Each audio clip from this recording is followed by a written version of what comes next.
Okay, welcome everyone. It's a pleasure to have with me tonight Sarah Jordan. Sarah is an alumnus of the course. She graduated last year, I believe, Sarah, is that right? Yeah, last year we finished in 2019. Yes, 2019. Yeah. And she's now doing a PhD, in fact, at Imperial College on something like microbiology, is that right?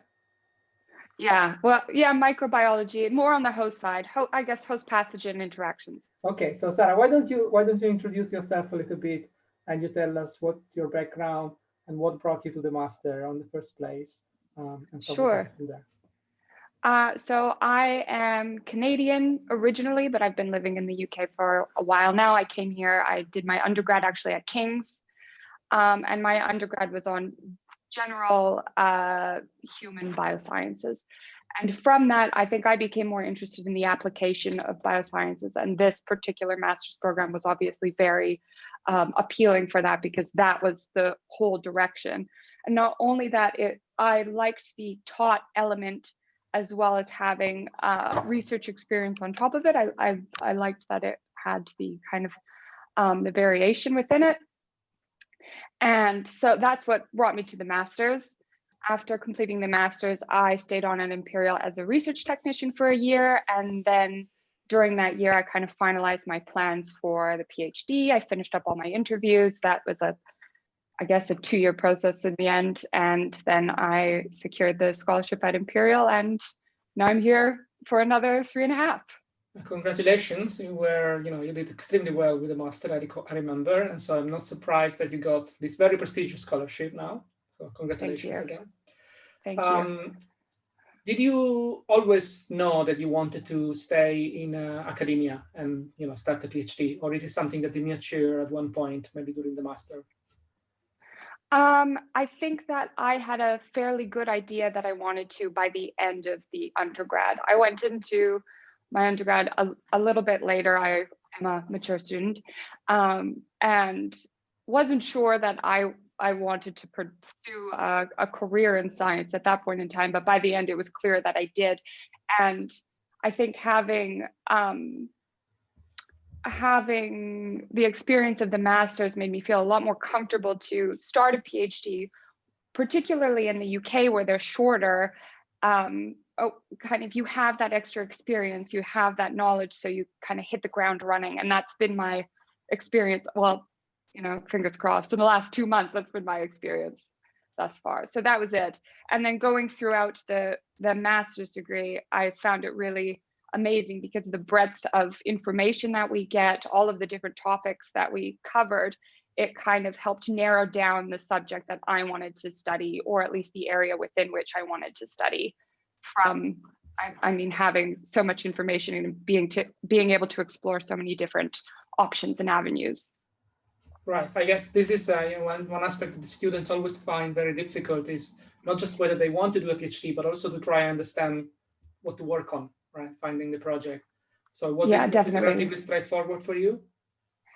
It was.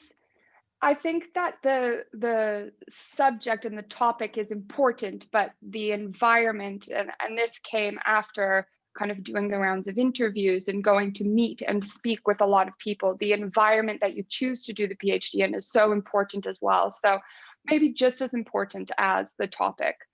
And so I knew, so much of what we covered in the master's of going through these grand challenges was about infectious disease. And given the current global situation, I think it has kind of stressed the importance of more and research in this field. And I was on the train before coronavirus, but this has kind of cemented it for me. And so I knew that I wanted to be in infectious diseases. I knew I probably wanted to be more on the host side, looking at the how the host reacts, recovers from infectious disease. And that kind of helps narrow it down. And from there, I think then it also depends on the relationship you'd like to have with your supervisor. Do you want to be in a bigger lab? Do you want to be in a smaller lab? Do you think that how much contact do you want to have? How much ownership of the project do you want to have? And all of these things are really important to consider. But I think the fit that I have now is, I'm finding it's really good. It's worked out really well.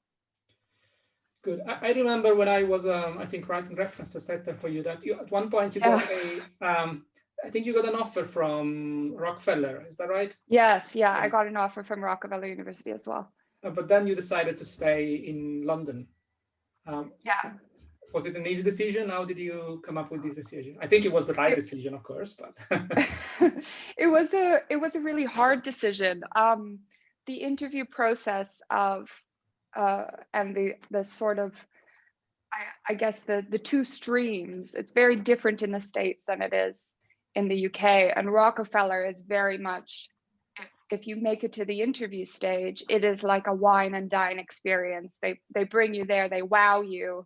It's a full weekend of activities, and the interviews are quite informal.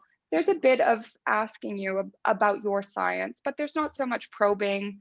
You've kind of, your application has made it through that process. So that, I mean, having the lure of the,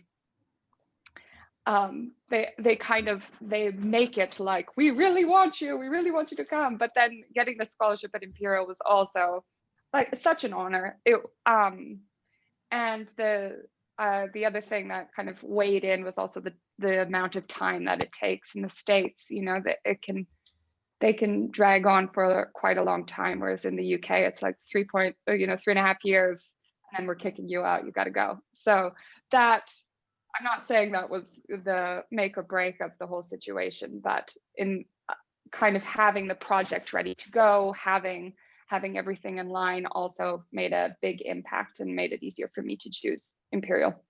Yeah, totally understandable. So how do you find your experience as a PhD student at the moment?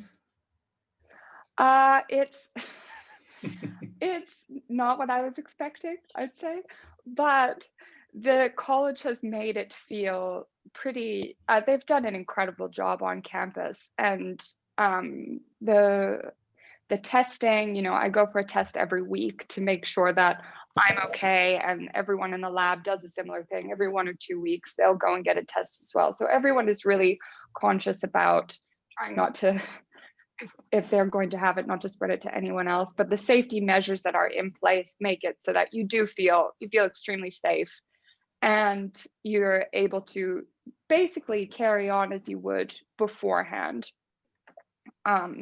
So you managed to start working on your project already, because I think you started recently, right? Yeah, I started at the beginning of October. Yeah. So the first few weeks were kind of virtual, going through all of the inductions and safety procedures. But after that, it was straight into the lab. I mean, you've got to book in, but it feels safe, it feels good, and you can get on with your work, which is really nice. It's a bit, it's maybe not as social. Everyone speaks about how there's a lot of drinks receptions at first to invite everyone in, and being able to meet the rest of the PhD students. But there are efforts online to have these events where everyone can meet. And overall, it's been very good. It's been more positive, and I've been more productive than I was anticipating. Definitely. I have maybe a question. Probably only mine interested in this, but so, you know, the course you had, the AB&B MSc, as a component of dedicated to entrepreneurship and, you know, working in industry, and obviously you probably were not very interested in that from the beginning, because you already knew you wanted to stay in academia. So is there something that you anyway took with you from that aspect of the course? Could you repeat the question? Like, do I eventually want to? No, do you regret having that aspect of the course teaching you things that might not be immediately relevant for you now because you are a PhD student and not working in industry? Oh, absolutely not. I think it was so good. There's so much that you can take. I think that the whole entrepreneurial experience is very much like science, and that it's a lot of testing, trying, failing, testing again, trying again, failing again, maybe until you get the right mix. And it teaches you, I mean, also a lot of science is presenting, right? And being a good presenter, having a cohesive storyline, presenting very complicated things so that people can understand, and having the whole entrepreneurship, coming up with our own ideas. and then having to present them, in very short periods of time as well. I mean, it was a real blast, but I think it only helps with everything else. Definitely only helps. And the creative aspect of like pulling something out of the air. Well, maybe we could do this. Let's try it. Let's go for it. And you have such a short time.